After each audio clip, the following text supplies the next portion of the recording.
You don't do fuck all, right? I've already told him you're going to have that money at the end of the week, haven't you? I went, yeah. Well, before that, Dad, before that. Good.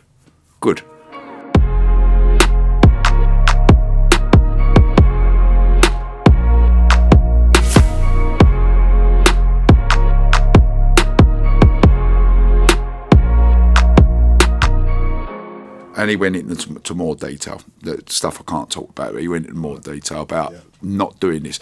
Now, what this wasn't the fella's grasped me to me, Dad. I'm a man myself now.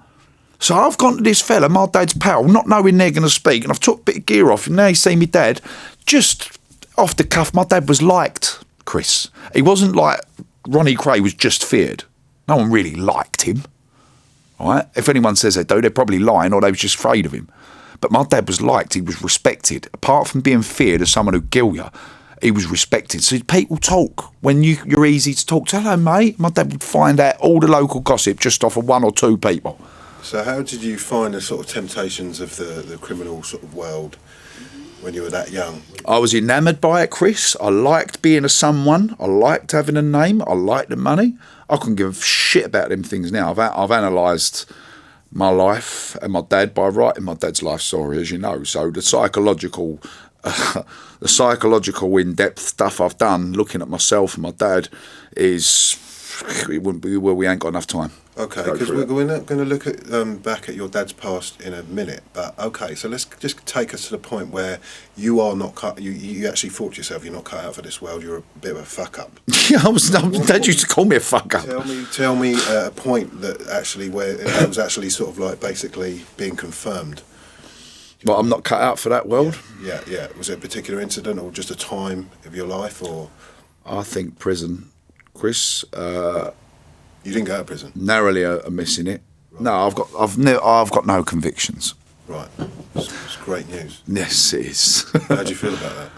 Lucky. There's still time. Yeah, there's still time. I like it. No, don't say that. But I feel lucky. Right. Very lucky that I haven't. I'm very, very lucky that I haven't. My life hasn't been ruined, but that's what I thought of. So what was that moment where you thought, I'm not cut out for this, I cannot do this, I cannot, go to prison, I cannot? A lot of my mates went to prison, and I didn't. And, I mean, I was going on visits and seeing them and just looking and going, what a waste. Is this what I was going to do?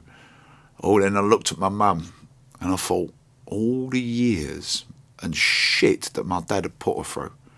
She struggled. I'm not just going to go with cliches. My mum is an absolute saint for what she's put up with, Chris.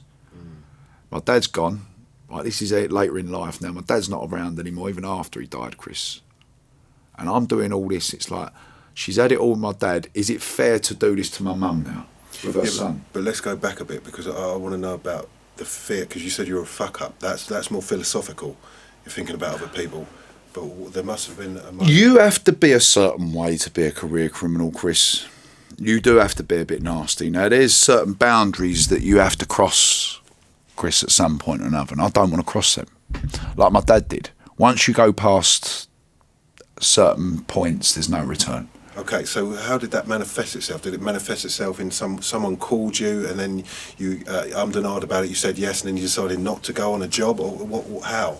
I'd say people think when your life is in danger, you look at things a bit different.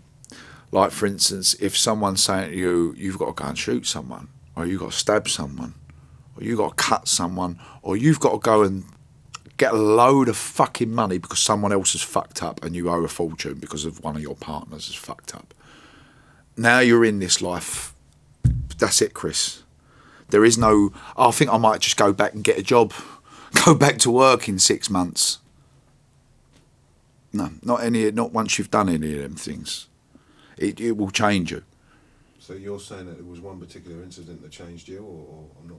There's a few. There's more than one. It's a culmination of stuff where you see yourself going a certain way, and you see the crimes that you're involved in and the situations you're in progressing. Yeah. Heavier, they're getting worse, they're more serious. The problems you've got are with people that are going to become more of a problem. Yeah. And you start getting involved in certain crowds you want to stay away from. Right. And you start watching the betrayals as well. Yeah. The grassing, the stabbing each other in the back, and It's a horrible world to be in, Chris. Honestly, it's not like these films and that show you. Honestly, it can be. I would wonder how some of these people don't go through fucking depression as much as. Yeah, well, the mental health thing hasn't really been explored in definitely that not. Well. Definitely not. Paved over, isn't it? A lot. Yeah, there's so many issues that are caused by that world, Chris. And that. But let's just talk about your old man in terms of, what he did in his life in terms of like criminally, just so we can get an idea. Because you read a beat sheet about it, haven't you? Yeah, I have. Oh shit! So whatever I'd say, there's nothing he hasn't done, Chris. You could write on the back of a stamp. Yeah. So let's just say, for instance, a young kid's going to start small. Yeah. And he did. His first robbery, was, I think he was 16 when he got banged up, 15 when he did it. I went to court. Now we can go back into the hows and whys and that, but this is a kid starting out, and that's where it started with him. That didn't do that with me. It didn't start there with me, not that age, and it did with him. Yeah. But if you want to go back that far, how it started, I don't know if you want to go and do it in another episode. But okay, so what? I just wanted really to get an idea of what the crimes that he committed that you knew about, and how did you find out? I know about crimes that weren't on the sheet, Chris. Right, and how? Because he told me. Right. One of the worst ones was murder. Right. Now you can imagine. As a kid, I did try and find out. Well, why, Dad? Why? We had. It was difficult to get it out of him, Chris. Anything like that, he had to volunteer to do it. You could never just ask him. You go, I hate fucking nosy kids, or there'd be an answer along them lines, Yeah. But this one particular night, I knew about bank robberies. I knew about the drug factories because I was old enough to know. But there was stuff that he'd done before I was born and things I didn't know about that I wanted to. I started to find out from other people. Like, for instance, he didn't like the charge on his sheet of kidnapping. Yeah. He hated that because of how it looks. Kidnapping, you think of children. Well, you don't really always, but he thinks, you think of children. This was a Securicor guard that they'd kidnapped as well. So it was a robbery as well, but they had him for kidnapping as well. And it was charges he didn't like, but the one that weren't on there that everyone hates is murder. And I remember the night he told me about that. And it was because we was having a little father-son time together. And we was having a little puff and watching this cowboy. It was a Hang 'em High, I think we was watching, or Good, Bad, the Ugly, one of them. And it was one of them reflective moments. He's sitting there having a joint and the film's finished and it's 2 a.m, 1:30 in the morning. He's saying, right, ask me any question you want. For once, I'm going to let you have this. Ask me anything you want, son. And I thought, right, I will do. I'm going to milk it. I went, you ever killed anyone, Dad? I was expecting the answer to be yeah. I'm not going to lie. It's not like, oh, what's the answer? It was like, I want to know. Tell me. Everyone else knows you've done this, or a couple of people have told me you have, Dad. I want to hear it from you. That's how I'm feeling. When I'm asking him this, he just looks at me and he goes, yeah, I've done that, son. You can't help it, can you? I went, how many? And one of these, I never forgot, he didn't even say the number. I think he was ashamed, if I'm being honest. And he just went, well, how many, Dad? And he went, no, I've done that. And I went, you could see my face just changed, Chris. He went, I'm not fucking boasting. He went, don't think that I think that's a good thing. He said, don't look at me other than your father. He said, I'm still your dad. I think he was worried I'm going to look at him different, or you know what I mean? There's a lot of people, Chris. But I had to justify it, though, in my head, because I knew my dad. Oh, man, everyone knew Dad's a man of morals. And I went, yeah, but Dad, I'm not being funny, but it must have been for a reason. Like they was going to grass you, or they owed you chunks of money. No, he said, I did one of them for money. I did the first one for money, son. And he just sort of explained that after you cross that threshold, when you do one, it does become easier. That cliche you might hear in films, people say it's because it's true. I'm dead saying it's true.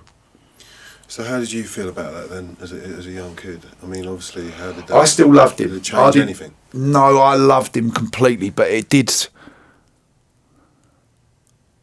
Some kids would turn their back on their fathers for that. No, I went the opposite. I think I respected him more, and I know I'm not advocate. I would sound terrible. Why? For being honest with me. For telling me the worst of the worst, because it meant my dad loves me. He trusts me. I'm his son. He does see me like this. I thought I was the proverbial fuck up my entire life, and now he's telling the fuck up his deepest, darkest secrets that he's never told anyone. And I took that as a massive compliment, so I wanted to keep it with me. But what about the actual act itself? I never gave it proper thought, you know, Chris. I'm going to be honest. What do you think now? Well, only when I was writing that I started to see it. When I started writing and putting down literally the details he gave me. But you start to go over it and over again. When someone says it, it seems very off the cuff. I've basically got more time to analyse it and think about it deeply. I'm thinking about the other people now. The victims? Yeah. It's not just, I did this, I said that. When you write, I'm thinking of what they're thinking, what they're saying. So now I'm thinking about the look in this man's face. Well, that didn't it go into detail there. You don't have to be a rocket scientist. My dad gave me enough to go, shit. So that's the kind of thing you're talking about, Dad. So you're still thinking that your father's a good person after that analysis? No, I know what he means now, because my dad's telling me I'm a bad man, son. I've done some... Where did he say this? You think, yeah, okay, you've been naughty. No. He even said this to my mum. I've done some terrible, terrible things. I've done some bad things, boy. They said, when I want to be, I can be a fucking bad man. And even there's things I'll regret. I took that as, there's people you regret. There's things I regret. Okay, you mean people, Dad? People you regret killing. People you regret stabbing to smithereens. These bad things, Chris, that he's done. And he's opening up to me about them, and I think I just was so pleased he was telling me the truth that I didn't take the time to think about the victims so much. It was only years later that I thought about what they must feel, and then learning that there's certain places I couldn't go because of my dad. He'd go, oh, don't go down there, boy. Why? Well, if anyone learns who you are, if this certain family learn who you are, they're going to want to do you because of me.